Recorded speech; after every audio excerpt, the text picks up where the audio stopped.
Assalamu alaikum dear students and viewers. Hope you are in the pink of your health and conditions.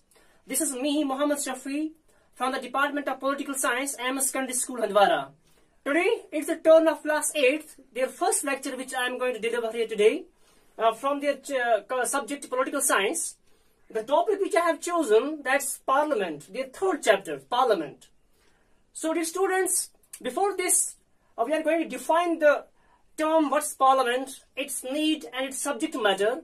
So it's prerequisite here to describe the concept of Parliament within the ambit of the word democracy. Democracy, as you are well aware about the fact, it's a type of government that gives absolute freedom to the individuals. So what's the relevance, what's the relationship between the democracy and the Parliament? If Parliament is the highest seat, where the voice is given to the voiceless, where the speechless people is represented. If you quote the example of India, the largest democracy under the sun, so the people are represented. The seat is there, that's what we call the Parliament. So before going to describe the historical trajectories of the Parliament and their historical legacies, the formation of Parliament, let me jot down here the relationship between the Parliament and the democracy. The moment you are going to jot down a relationship, let us see here the two cases, one in the democratic country and second in the non-democratic country. Dear students, I have here one story within my mind to make you people very much understand and to make it very lucid to your understanding. If we talk about the two countries, one country that is a democratic country and second is a non-democratic country. Let me take an example from the India as a democratic country and a non-democratic country. Let's take example of the post conditions of this Tunisia or Libya, which was not a democratic country before this revolution that took place within their March Revolution 2010. In India, the fully democratic country, and the Tunisia or Libya or Egypt, which were a non-democratic country in the Arab world. If we talk about India and the Tunisians, there were the two dogs. Let me jot down a story here. There were two dogs. The name of the dog of India was dog A, and here the name of the dog of the Tunisia was dog B. Once upon a time, what happens? This dog B, the non-democratic dog, meets to a dog A. This dog A, which was this dog of the democratic country. This dog A says to this dog B. B says to dog A. The dog B says to this dog A, "Dear friend, the conditions of yours are very dismal. You seems a bit weak. Your conditions are very much poor. There is nothing to you to eat? Come to my country, that's not Tunisia. I'm going to provide you every sort of food.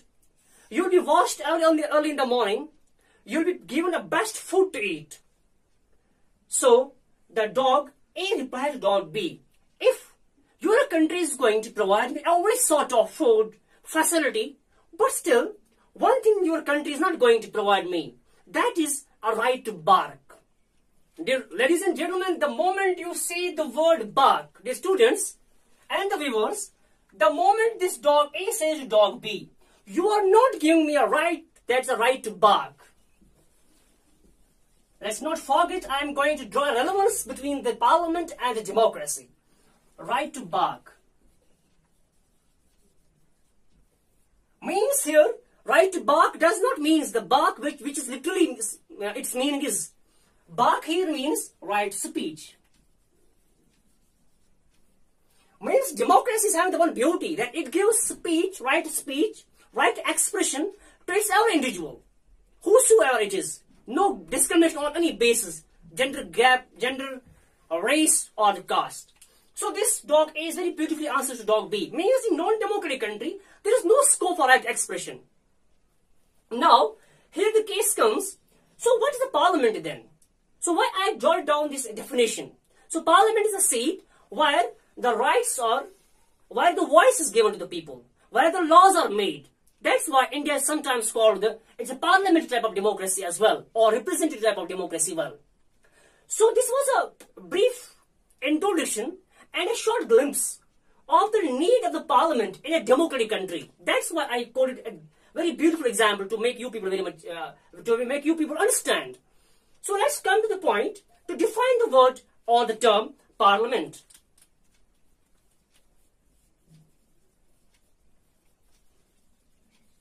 Parliament. Dear students, it is a seat of legislation that gives autonomy to government to levy taxes. Means a seat of legislation where the laws are framed,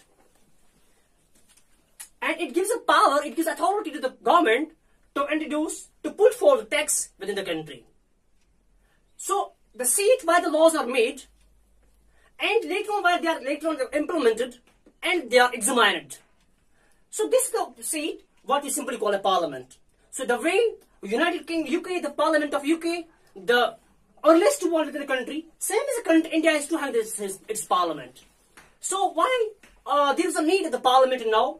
So after 1940s, after this, when India was under the colonial impression, when we were under the colonial rule of the British, so it was after 1885 when the freedom fighters of India felt the need of that Indians, this colonized country, the suppressed and the oppressed people needed a voice to be represented. Okay, so they thought that they needed a voice that needs to be represented. So the place, that's what we simply call, that is a parliament. So it is a brief just introduction to the parliament and this within the context, within the background of democracy. Inshallah, within the next lecture, I am going to define the structure of Indian parliament as well, and the structure of Indian parliament, and we are going to discuss the role of Indian parliament as well. Till then, stay connected, be at home, and take care of yourself. Allah Hafiz.